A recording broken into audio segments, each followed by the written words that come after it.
আবার তারা এখনো আমরা বিভিন্নভাবে জানতে পারি তারা জামাত বিএনপি চক্র গাপটি মেরে আছে, তারা আবারও দেশে নাশকতা করতে পারে।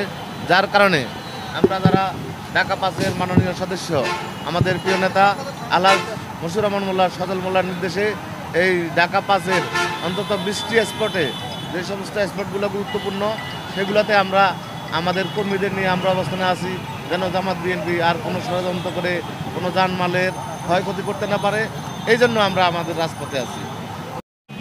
আমরা মূলত রাজপথে আছি কোটা বিরোধী যে আন্দোলন হয়েছে, মাননীয় প্রধানমন্ত্রী দেশরত্ন শেখ হাসিনা তাদের সেই দাবি মেনে নেওয়ার পরেও যেহেতু এই দাবিটা ছাত্রদের দাবি ছিল, এই দাবির সাথে দেশের জনগণের একটা একত্রতা ছিল, কিন্তু তাদের এই আন্দোলনটাকে জামাত বিএনপি কুক্ষিগত করে সারা দেশে যেভাবে হত্যা সন্ত্রাস নৈরাজ্য সৃষ্টি করেছে, মেট্রো রেল জ্বালিয়েছে, সেতু ভবন জ্বালিয়েছে, বিআরটিএ জ্বালিয়েছে, থানা লুট করেছে, জেলখানায় হামলা করে আসামিদেরকে বের করে দেওয়া হয়েছে।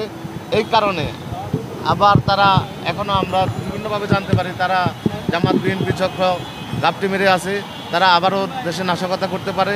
যার কারণে আমরা যারা ঢাকা পাঁচের মাননীয় সদস্য আমাদের প্রিয় নেতা আলহাজ মশিউর রহমান মোল্লা সজল মোল্লার নির্দেশে এই ঢাকা পাঁচের অন্তত 20টি স্পটে যে সমস্ত স্পটগুলো গুরুত্বপূর্ণ সেগুলোতে আমরা আমাদের কর্মীদের নিয়ে আমরা অবস্থানে আছি, যেন জামাত বিএনপি আর কোনো ষড়যন্ত্র করে কোনো জানমালের ক্ষয়ক্ষতি করতে না পারে। এই জন্য আমরা আমাদের রাজপথে আছি। বাইরের যে কথাটা বলে আসলে তা সত্য না। আপনি জানবেন গত মাসে বাংলাদেশের এই মাসের রেমিটেন্স আসছে $7,80,00,000, 700,80,00,000 রেমিটেন্স আসছে। সুতরাং এই যে মিথ্যা প্রপাগান্ডা, এটা একটা গুজব, এর সাথে জনগণের কোনো সম্পৃক্ত নেই। ধন্যবাদ। জয় বাংলা, জয়।